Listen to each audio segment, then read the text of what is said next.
दक्षिण कोरिया में कहा जाता है कि राष्ट्रपति देश चलाता है, लेकिन असली ताकत उसके पास नहीं होती, क्योंकि एक ऐसा पद है जिससे राष्ट्रपति, बड़े उद्योगपति और अरबपति तक डरते हैं। प्रोसिक्यूटर, अभियोजक। ये लोग चाहें तो किसी को भी जेल भेज सकते हैं, किसी का भी करियर खत्म कर सकते हैं और पूरे देश की राजनीति का रुख बदल सकते हैं। आज की कहानी एक ऐसे लड़के की है जिसने गरीबी से निकलकर इस ताकतवर दुनिया में कदम तो रख लिया, लेकिन धीरे धीरे उसे समझ आया कि यहाँ न्याय नहीं बल्कि सत्ता बिकती है। और यही है फिल्म द किंग की कहानी। बचपन से ही द जुआंग का मानना था कि दुनिया में सबसे बड़ी ताकत मुट्ठी की ताकत होती है। उसका पिता एक स्थानीय गुंडा था, इसलिए द जुआंग भी पढ़ाई से ज्यादा लड़ाई झगड़े में विश्वास करता था। स्कूल में उसका नाम हमेशा मारपीट के लिए लिया जाता था, लेकिन एक दिन उसकी पूरी सोच बदल गई। जब वो घर लौटा तो उसने अपने दबंग पिता को एक सरकारी अधिकारी के सामने घुटनों के बल बैठे देखा। उसका पिता, जो पूरे इलाके को डराता था, आज एक बोरी चावल चोरी करने के आरोप में हाथ जोड़कर माफी मांग रहा था। द जुआंग समझ ही नहीं पाया कि आखिर उसका पिता इतना डरा हुआ क्यों है। तभी उसने देखा कि सामने खड़ा आदमी एक प्रोसिक्यूटर था। उसने दा जुआंग के पिता को थप्पड़ भी मारा, लेकिन उसके पिता ने जवाब तक नहीं दिया, क्योंकि वो जानता था अगर उसने हाथ उठाया तो उसकी पूरी जिंदगी बर्बाद हो सकती है। उसी पल दा जुआंग को एहसास हुआ कि असली ताकत मुक्कों में नहीं, कानून और सत्ता में होती है। उसने उसी दिन फैसला कर लिया, मैं बड़ा होकर प्रोसिक्यूटर बनूंगा। लेकिन सपना देखना आसान था, उसे पूरा करना नहीं। द जुआंग पढ़ाई में बेहद कमजोर था। जैसे ही किताब खोलता, कुछ ही मिनटों में उसे नींद आने लगती। कई बार उसने कोशिश की, लेकिन हर बार नाकाम रहा। एक दिन वो कुछ गुंडों को शोर शराबे वाले बार में आराम से कॉमिक पढ़ते हुए देखता है। तभी उसके दिमाग में एक अजीब सा आइडिया आता है, अगर ये लोग इतने शोर में पढ़ सकते हैं तो शायद मैं भी पढ़ सकता हूँ। अगले ही दिन वो अपनी किताब लेकर उसी तरह के शोर वाले माहौल में बैठ गया।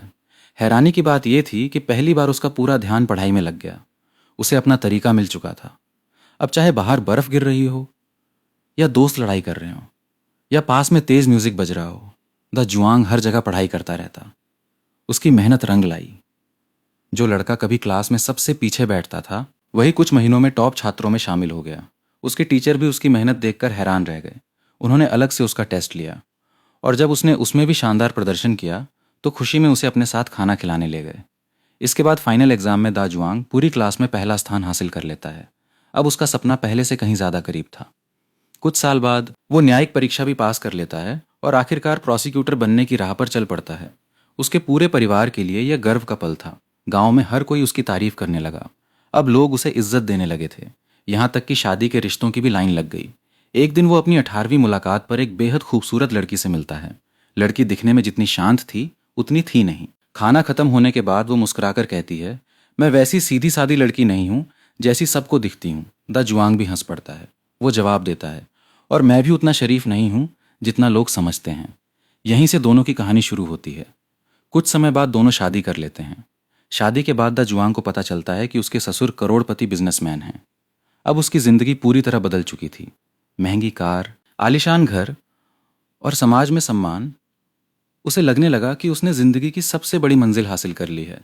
लेकिन जब उसने एक नए प्रोसिक्यूटर के रूप में नौकरी शुरू की तो उसके सारे भ्रम टूटने लगे।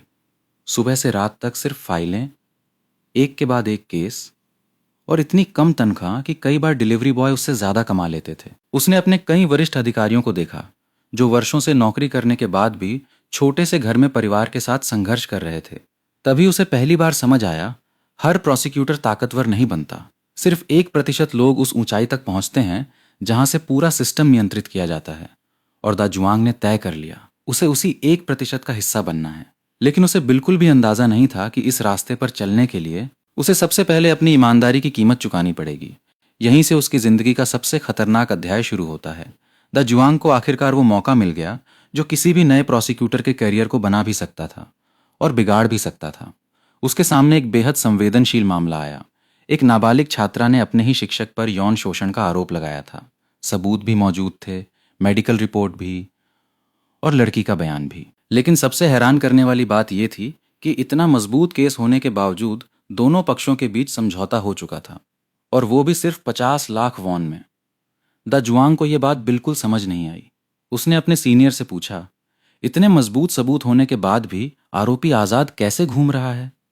सीनियर ने गहरी सांस लेते हुए जवाब दिया, क्योंकि वो सिर्फ एक टीचर नहीं है, वो एक ताकतवर सांसद का बेटा है। ऐसे लोगों के खिलाफ केस नहीं लड़े जाते, दबा दिए जाते हैं। लेकिन द जुआंग अभी भी आदर्शों पर विश्वास करता था। जब उसने पीड़ित लड़की की माँ को देखा तो उसे पता चला कि वो मानसिक रूप से कमजोर है और पूरे सिस्टम के सामने बिल्कुल बेबस है। यह दृश्य उसके दिल को झकझोर देता है। वो तुरंत आरोपी शिक्षक को अपने दफ्तर बुलाता है, लेकिन सामने बैठा आदमी बिल्कुल भी डरा हुआ नहीं था। वो कुर्सी पर आराम से बैठकर मुस्कुरा रहा था, जैसे उसे पहले से पता हो कि उसका कोई कुछ नहीं बिगाड़ सकता। फिर उसने धीरे से एक लिफाफा मेज पर रख दिया। यह साफ साफ रिश्वत थी। द जुआंग का खून खौल उठा। उसने गुस्से में कहा, तुम्हें लगता है मैं भी बिक जाऊंगा?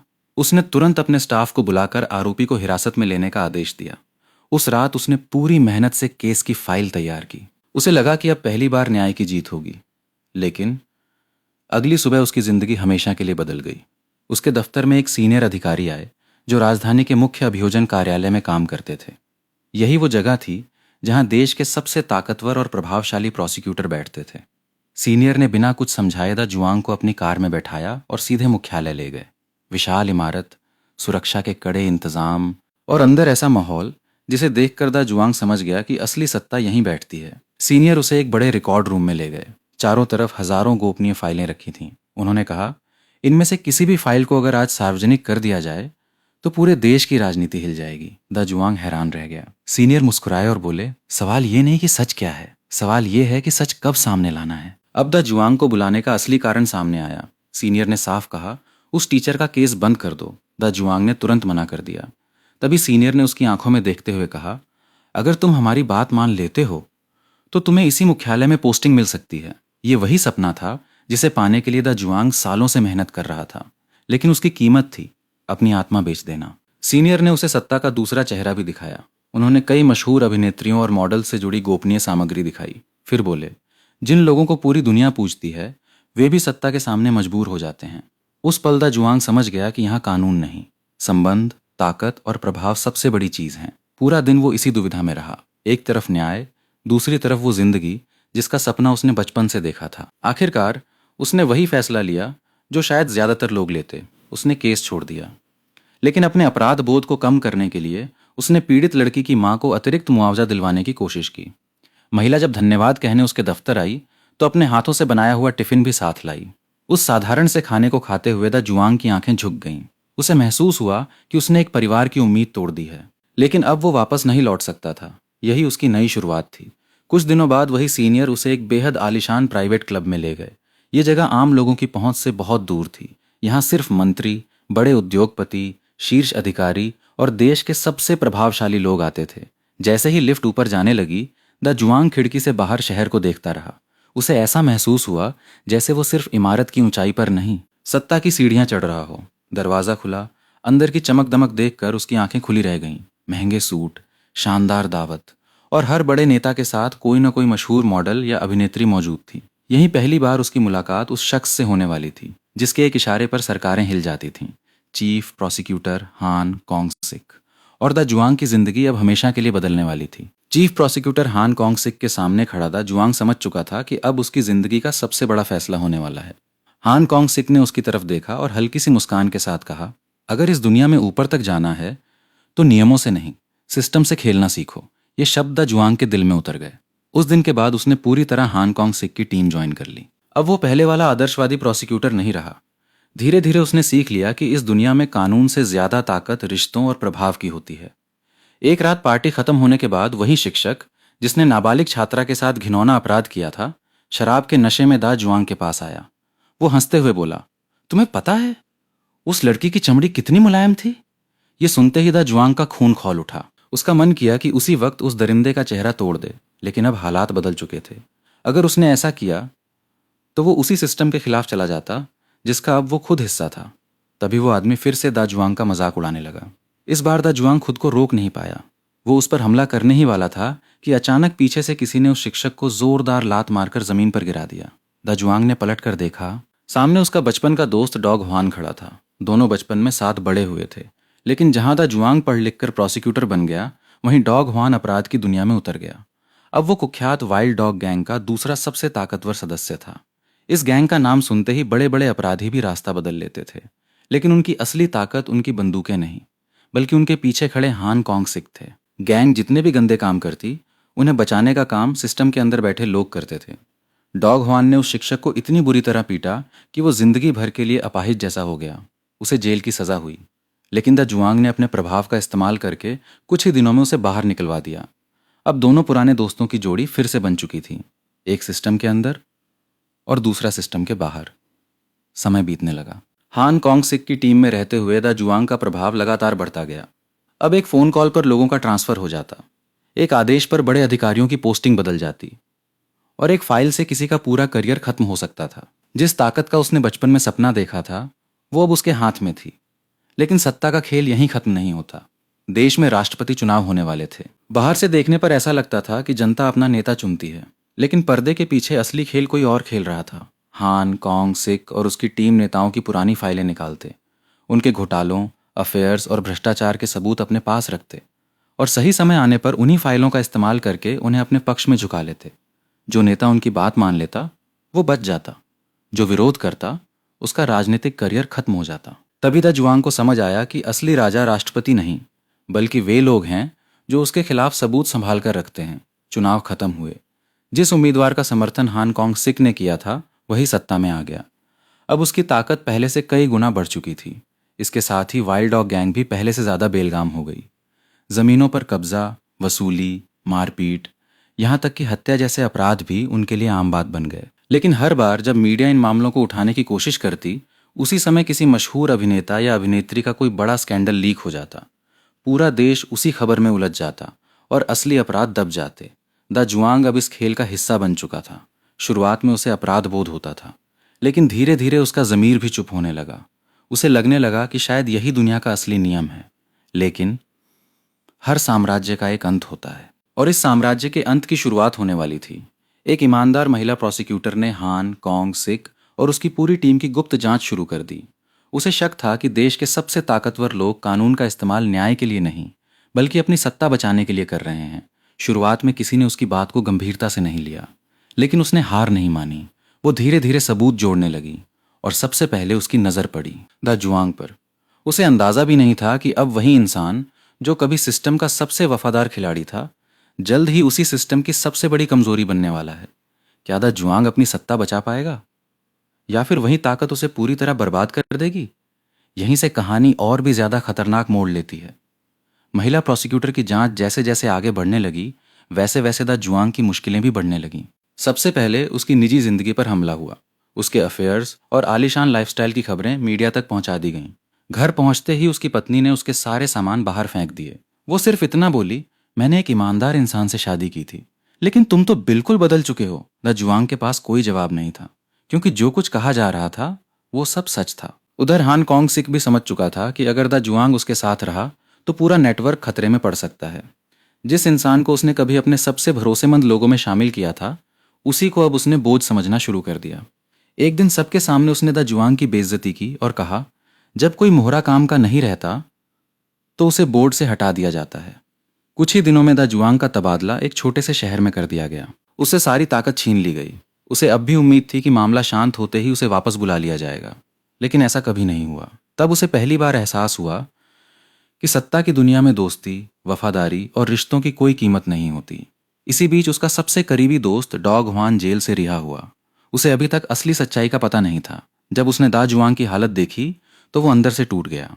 कुछ दिनों बाद हान कॉन्ग सिक ने दा जुआंग को फ़ोन किया। उसने कहा, चलो पुरानी बातें भूल जाते हैं, सियोल चलते हैं, साथ में खाना खाते हैं। द जुआंग को लगा कि शायद सब कुछ पहले जैसा हो जाएगा।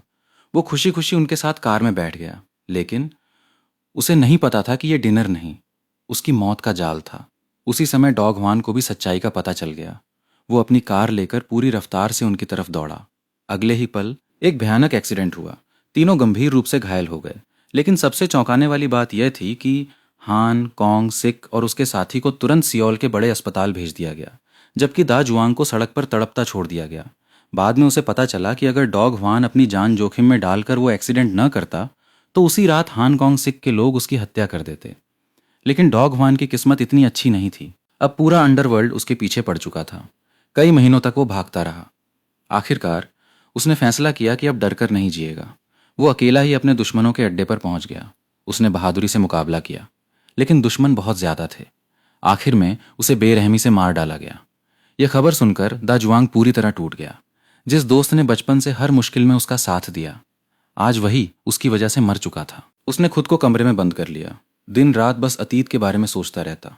उसे याद आने लगा, अगर उसने उस मासूम लड़की के केस में न्याय का साथ दिया होता, अगर उसने पहली बार सत्ता के सामने घुटने न टेके होते, अगर उसने अपनी आत्मा न बेची होती, तो शायद आज उसकी जिंदगी कुछ और होती। तभी उसे हांगकांग सिख की एक पुरानी बात याद आई, सबसे बड़ी ताकत बदला लेने की इच्छा होती है, बस। यहीं से दा जुआंग दोबारा खड़ा हो गया। अब उसका मकसद सिर्फ एक था, अपने दोस्त की मौत का बदला लेना और हांगकांग सिख का पूरा साम्राज्य खत्म करना। उसी दौरान देश के पूर्व राष्ट्रपति की आत्महत्या की खबर पूरे देश में फैल गई। सिस्टम हिल चुका था। दा जुआंग समझ गया कि अब हमला करने का सही समय है। वो सीधे उसी महिला प्रोसिक्यूटर के पास पहुंचा जिसकी जांच से वो पहले बचना चाहता था। इस बार उसने कहा, मैं सब सच बताऊंगा। दोनों ने मिलकर वर्षों से छिपाए गए सबूत इकट्ठा करने शुरू कर दिए। एक एक फाइल, एक एक रिकॉर्ड और एक एक गवाह, सब धीरे धीरे सामने आने लगे। अब पहली बार हांगकांग सिख की कुर्सी हिलने लगी। लेकिन दा जुआंग जानता था कि यह लड़ाई आसान नहीं होगी।